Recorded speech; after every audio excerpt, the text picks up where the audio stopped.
About 7 p.m. on the 28th of February 2025. It's the last day of February as far as I know.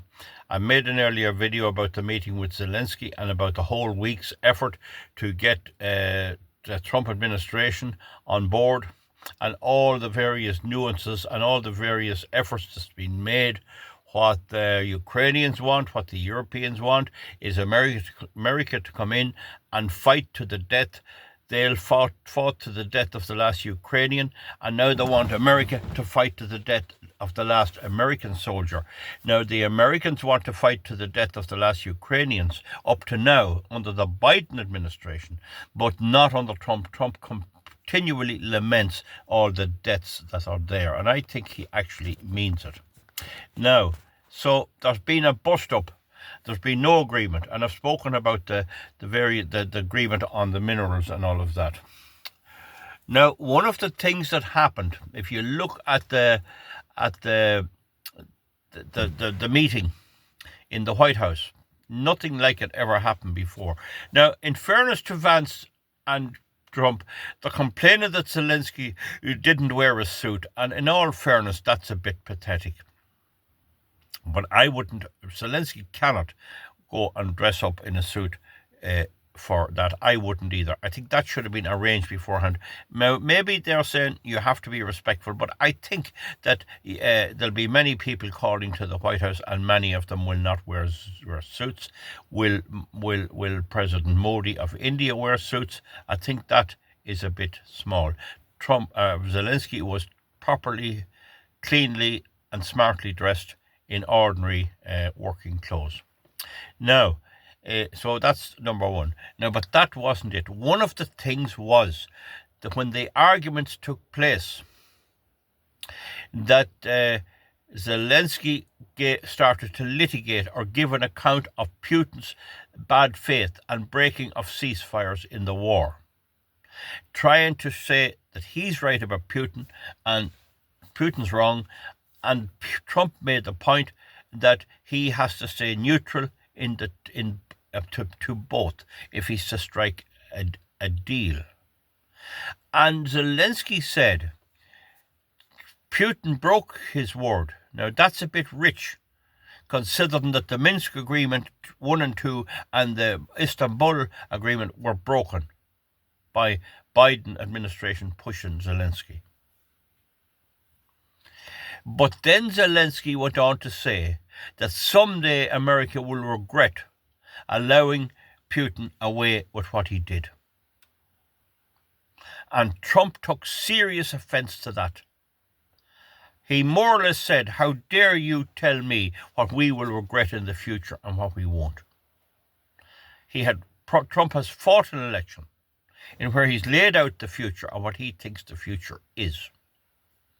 And to have a lad like Zelensky coming over to him and tell him, you'll regret this yet, he was not in a position to say that to the president. Very ill-advised. So he was arguing and going on like that, and it looked like they hadn't their homework done, and you'll see it there yourself. And he was doing all kinds of movements and looking up at the ceiling and all of this. He couldn't accept it. And this is the first time that anyone ever stood up to Zelensky and told him where to get off. Essentially, Zelensky was led up the garden path by Biden, and he should have used his assertiveness there. He should have sent Bojo, Boris Johnson, Victoria Nuland and the whole lot running. He should have said to Putin early on, how can we settle this? The Americans want this. But he hadn't the manliness to do that. That took a statesman.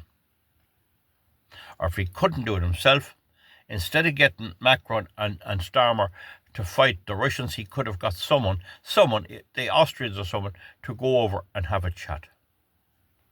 He thought he was going to win. In Zelensky's head, he has to get back the Ukraine, the eastern provinces, and put the borders back before they were. the Russians remaining there would get some murder then. He'd mow them out of it by the hundreds. Men, women and children, if he got back in control of those areas without some constraints. And so the whole thing has broken up. Zelensky has gone off to his hotel and Trump is gone in for the night. There is a possibility that something may be salvaged. That maybe overnight, if Zelensky's not gone home, that they might come back. I wish I had influence and I would get that back if it were me. I'd get them back in. Only an Irishman could get that sorted. But I'm not. We pray and we hope they'll come back in tomorrow and iron something out. It is a disaster for the European Union, for NATO, for Germany, for Britain. They had put so much into it. And in fairness, Starmer, Macron, we can't say they didn't make an effort. Now, in all fairness. Ursula von der Leyen had no say. And you know, if she had have a say, I'd be blaming her. But tonight, this American-European relationship is in serious trouble. Putin is certainly laughing. He might turn up the violence. He might beat Zelensky back so far that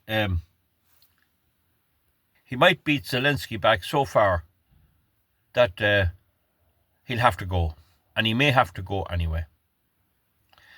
I'd say Zelensky's days is numbered, unless he can salvage something in the next few hours. It's unbelievable stuff. I've never seen anything like it, and I'm bringing it to you as best I can, folks, on the channel to keep you updated. It's only 7 minutes. Comment underneath, and we'll come back with a bit more when I get a little more information.